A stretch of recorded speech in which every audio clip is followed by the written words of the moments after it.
આપણે ચર્ચા કરીએ હવે મેનેજમેન્ટ સાથે. આરબીઆઈએ ફિનો પેમેન્ટ્સ બેંકને સ્મોલ ફાઇનાન્સ બેંકમાં કન્વર્ટ થવા ઇન પ્રિન્સિપલ અપ્રુવલ આપ્યું છે. જો બધું યોજના મુજબ થશે તો બેંક ભારતની ઓફિશિયલી પહેલી પેમેન્ટ બેંક બનશે. આ જમ્પ લેનારી ચર્ચા કરીએ ફિનો પેમેન્ટ્સ બેંકના CFO કેતન મર્ચન્ટ સાથે. Ketan sir, good afternoon. સ્વાગત છે સર CNBC બજાર પર. અને કેતન સર, સૌથી પહેલાં તો એક સમજીએ ડિટેલ ટ્રાન્ઝિશન રોડ મેપ કઈ રીતે, થોડું આપની પાસેથી સમજવા માગીશું. કારણ કે ટાઈમલાઈન કે પછી માઇલસ્ટોન રિસ્ક આ બધું કઈ રીતે જોવા મળશે, કારણ કે ઇન પ્રિન્સિપલ અપ્રુવલ મળ્યું છે, એક ફર્સ્ટ સ્ટેપ છે આ. પરંતુ એક્સપેક્ટેડ ટાઈમલાઈન જ્યારે એક ફૂલી સ્મોલ ફાઇનાન્સ બેંક તરીકેનું એક લાયસન્સ મળશે, એ કઈ રીતના એક પ્રોસિજર રહેશે, કઈ રીતના ઇન્ટરનલ ચેન્જીસ છે, લાઇક ગવર્નન્સ છે, કેપિટલ સ્ટ્રક્ચરને લઈને હોય કે પછી કમ્પ્લાયન્સીસ સિસ્ટમ્સ, આ બધું થોડું સમજવા માગીશું. તો થેન્ક યુ ચાંદની. ફર્સ્ટલી અમે લોકો એક તો રેકોર્ડ કર્યું છે કે payment bank first and the only listed payment bank to go into a small finance bank. એટલે અમને ખબર પડે છે કે રેગ્યુલેટરે અમારા પર એ વિશ્વાસ રાખ્યો છે. So we are thankful to everyone in that sense. હવે જે તમારો ક્વેશ્ચન છે ઇન ટર્મ્સ ઓફ પ્રોસેસ કેવું હોય, ટિપિકલી એક ઇન પ્રિન્સિપલ અપ્રૂવ આવે એના પછી આરબીઆઈ એક ટાઈમલાઈન આપે છે. આરબીઆઈ મિનિમમ વસ્તુ કહે છે કે એ લોકો આવીને ચેક કરશે એક્સેટ્રા એક્સેટ્રા. તો અમારું આખું એક થોટ પ્રોસેસ છે અને આરબીઆઈ જે કીધું છે કે up to 18 months is something where અમે લોકો ઓપરેશનલાઇઝ કરી શકીએ. અમારું પ્લાન શું છે એની માટે કે અમે લોકોએ 2 વર્ષ પહેલાં અપ્લાય કરેલું. અમે લોકોએ થોડા રેલ રોડ બાંધીને રાખ્યા છે. અમારું is a technology and digital first bank. એટલે અમે લાસ્ટ 4 વર્ષમાં ઓલરેડી 450 કરોડનું ટેકનોલોજી ઇન્વેસ્ટમેન્ટ અધરવાઇઝ બી કરી નાખ્યું છે. તો we are preparing for that. અમે લોકો લાસ્ટ 6-8 મહિનેથી as management we are working on it. તો અમારા પ્રોડક્ટ રેલ્સ રોજ થોડા હદ સુધી રેડી છે. હવે we will get credit related people coming across as well. We will get systems coming, compliance, and there is a holding company structure as well. So RBI typically કે holding company માં આ થોડા changes કરવા પડે. અમે લોકો એના પર કામ કરી રહ્યા છે. And if everything goes right, we will try and get everything બધું ready before the RBI timeline. is અમારું પ્લાન છે. જી જી કેતન સર, એક સ્ટ્રેટેજી એક સમજીએ પોસ્ટ કન્વર્શન અગર જોઈએ તો એઝ એન SFB બેંકને હવે અલાવ થશે અહીંથી two accept larger deposits and extend loans. કયા સેગમેન્ટ્સ જે છે અહીંયા ખાસ કરીને પ્રાયોરિટાઇઝ તમે કરશો, like retail, micro SME, gold loans, housing etcetera, એના પર એક વ્યૂ જાણવા માગીશું. તો એઝ અ પેમેન્ટ બેંક અમે લોકોએ ડિફરન્શિએટેડ મોડલ બનાવ્યું છે. આપણે લેન્ડિંગનું જે નવું વર્ટિકલ બનાવશું એની માટે the best and the most important thing is liabilities કેવી રીતે રેઝ કરશું. આજની તારીખમાં અમારા 2600 કરોડ 1.9% પર 1.9% ઓફ કોસ્ટ ઓફ ફંડ્સ પર અમે લોકોએ રેઝ કર્યા છે. એ અમે કેવી રીતે કરી શકીએ છીએ ઇઝ બિકોઝ અમારું ડિફરન્શિએટેડ મોડલ છે. અમે કિરાના શોપ, હવે નાના શોપ્સ સાથે BC જેને કહેવાય છે એના થ્રુ બેન્કિંગ કરીએ છીએ. તો અમે અમારા SFB અવતારમાં બી એ BCને કન્ટિન્યુ કરવાના છે. અમે થોડી વધારે બ્રાન્ચીસ બી બાંધશું. અને અમારું લેન્ડિંગ ક્યાં છે, મેં તમને કોસ્ટ ઓફ ફંડ્સનું એડવાન્ટેજ કીધું. ટિપિકલી આજની તારીખમાં જે પિયર્સ SFB છે એ લોકોનું કોસ્ટ ઓફ ફંડ 6.5-7% વચમે છે. અમે લોકો ફૂલ ફ્લેજ બનશું ત્યારે બી અમારું મિનિમમ કોસ્ટ ઓફ ફંડ, અમારું જે એક્સપેક્ટેશન છે, અમારું જે વર્કિંગ છે, will be at least 250 basis point. Yes, 2.5% lower than any other SFB is what our target is. એના કારણે અમે લોકો જે વિચાર્યા છે કે we will do a digital based secured lending. તમે કીધું, તમે 3-4 પ્રોડક્ટ કીધા. અમે લોકો અમારા BC પોઈન્ટ થ્રુ લેન્ડિંગ કરશું, વેરિયેબલાઇઝ કોસ્ટ કરશું, અને અમારું જે એક્સપેક્ટેડ રેશિયો છે અમે લોકો ગોલ્ડ લોનમાં જશું, MSMEમાં જશું, જેની માટે અમે લોકો એ તૈયારી કરી છે. અમારા પોતાના જો BC પોઈન્ટ્સ છે, we have 20 lakhs BC points. એ લોકો બી લેવરેજ કરે છે, આજની તારીખમાં 12થી કરે છે. એ લોકોના અકાઉન્ટ અમારી પાસે 6 વર્ષથી છે કે વધારે છે. એટલે વી will do analytics, database, secured landing to a large extent. અમે લોકો બ્રોડલી વિચારીએ છીએ કે 80-85% of our book would be secured landing in and catering to a particular target segment is what our thought process is.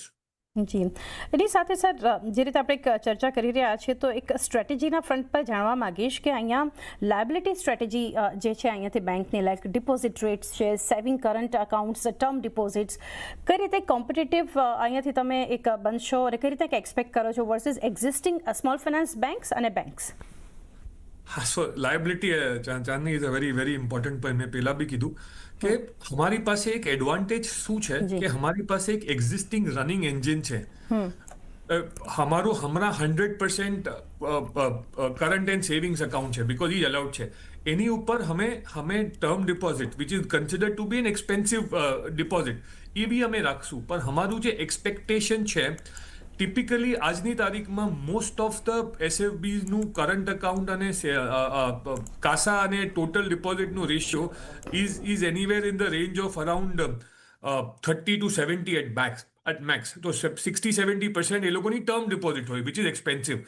અમારું જે expectation છે અને અમારું જે પ્લાનને હિસાબે થશે કે અમારું 3 વર્ષના ઓપરેશન પછી બી અમારું જે current account, savings account, which is low cost deposit, हमारो expectation है कि that will still constitute around 75%, which means 75% of our cost of deposits will be at a lower cost, and that is an advantage. મેં તમને પહેલા જે કીધું કે 2-2.5% આસપાસ અમારું જે cost of fund advantage હશે એ અમે કરશું. બાકી ટર્મ ડિપોઝિટ છે, term deposit is market driven. XYZ bank એક આપે છે તો ટિપિકલી અમે બી એટલું આપશું જ.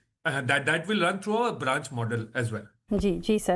કેતન સર, હજુ એક જે પોઈન્ટ સમજીએ અસેટ ક્વોલિટી અને ગવર્નન્સના ફ્રન્ટ પર કઈ રીતે બેંક અહીંયાથી એન્શ્યોર કરશે asset quality, especially if aiming at underserved rural SME segments અગર વાત કરીએ, કઈ રીતે મેન્ટેન રહેશે અહીંયાથી કન્ઝર્વેટિવ લેન્ડિંગ સ્ટાન્ડર્ડ્સ કે પછી વોલ્યુમ ગ્રોથ તરફ જશો એ સમજવા માંગીશું.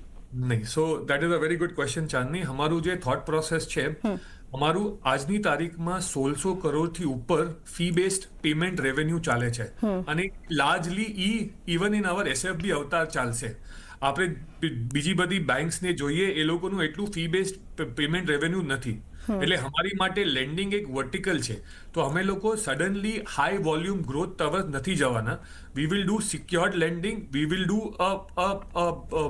very measured and a conservative approach in lending. અને હમારું જે મેઇન થ્રસ્ટ છે કે આજની તારીખમાં જે હમારા સ્મોલ ટ્રેડર્સ છે, જે હમારા મર્ચન્ટ પોઈન્ટ છે, હમારા શોપકીપર્સ છે, જે લોકો હમારી માટે સર્વિસીસ કરે છે, પેમેન્ટ સર્વિસીસ, એ લોકોને અમે લોકો ફર્સ્ટ ટાર્ગેટ કરશું અને એ લોકો પાસેથી રિક્વાયરમેન્ટ બી અમારી સારી આવી રહી છે. અમે લોકોએ પાયલટ રેફરન્સ લોન માટે કરેલું. એટલે that will be the first. એટલે આપણે આમ કહીએ ને કે આમ એક જાતનું 6 વર્ષનું ડેટા પોઈન્ટ્સથી અમે લોકો લેન્ડિંગ કરશું. પણ અમે લોકો અનનેસેસરીલી વોલ્યુમ માટે નહીં જઈએ.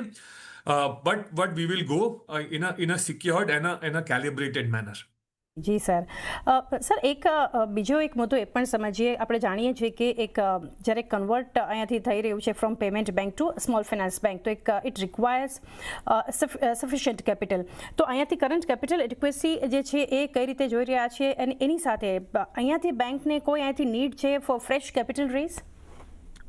સો હું તમને થોડા સ્ટેટિસ્ટિક્સ આપી દઉં. આજની તારીખમાં અમે લોકો લાસ્ટ 4 વર્ષથી પ્રોફિટેબલ બેંક ચલાવી રહ્યા છે, 4.5 વર્ષથી ઇનફેક્ટ. એટલે અમારું capital adequacy is very typically 15% is what is RBI requirement. આજની તારીખમાં અમે લોકો 75% પર છે. એટલે અમારી પાસે ઇનફ કેપિટલ છે. આરબીઆઈની રિક્વાયરમેન્ટ છે 300 કરોડ ઓફ કેપિટલ. અમે લોકો 750 કરોડ પર ઓલરેડી છે અને હર વર્ષે અમારું કેપિટલ અપ્રોક્સિમેટલી 80 થી 100 કરોડ વધે છે because of the accretion of the profit in the payment bank avatar. So we are well capitalised. તો બેંક ચાલુ કરવા માટે પહેલા 2-3 વર્ષ બુક બાંધવા માટે is capital a requirement? The answer is no. અમે લોકો બેસ્ડ ઓન ધ સિચ્યુએશન જોશું કે અમને હમણાં કેપિટલ રેઝ કરવી છે કે નથી કરવી. But is it a precondition or is it a requirement કે અમને કેપિટલ રેઝ કરવી પડશે before we launch our SFB operations or go live જઈએ? The answer is no. We may think and evaluate on that. તો right sir. Sir, ઘણા બધા મુદ્દાઓ છે પણ હવે એક લાસ્ટલી એક જાણવા માંગીશું આપની પાસેથી. As an small finance bank અહીંયાથી બેંકને એક પરમિશન મળશે to open banking outlets from day 1, પરંતુ અહીંયા જે એક રિક્વાયરમેન્ટ હોય છે to have at least 25% of branches, જે હું સમજી છું એ રીતે, ઇન અનબેન્ક્ડ રૂરલ સેન્ટર્સ. તો થોડું રોડમેપ કેતન સર આપની પાસેથી જાણવા માંગીશું over the next 12 to 24 months urban versus rural કઈ રીતે છે એ થોડું સમજીએ. આજની તારીખમાં બી અમારી એઝ પેમેન્ટ બેંક બ્રાન્ચીસ અને સીએસપી છે. અમે લોકો 120+ બ્રાન્ચીસ છે અને અમારો આજની તારીખમાં જે મેઇન બિઝનેસ છે 60-65% plus business is coming from rural and area.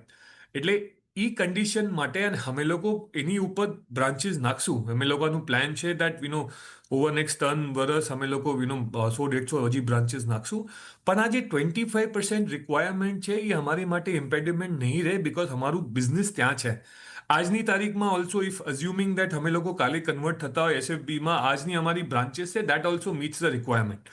So priority sector, inclusion and profitability are turn are the main thing which we are going across with our SFB. અને from a compliance standpoint हमने થોડું technology system add કરવા પડશે but એ અમે લોકો એક પ્લાનથી કરીએ છીએ. But branches physical infrastructure as per RBI guidelines does not seem to be a challenge. જી Ketan sir, it's always a pleasure તમારી સાથે જ્યારે એક ચર્ચા કરીએ છીએ. Thank you sir for connecting and best wishes for coming quarters. Thank you Chandni, my pleasure.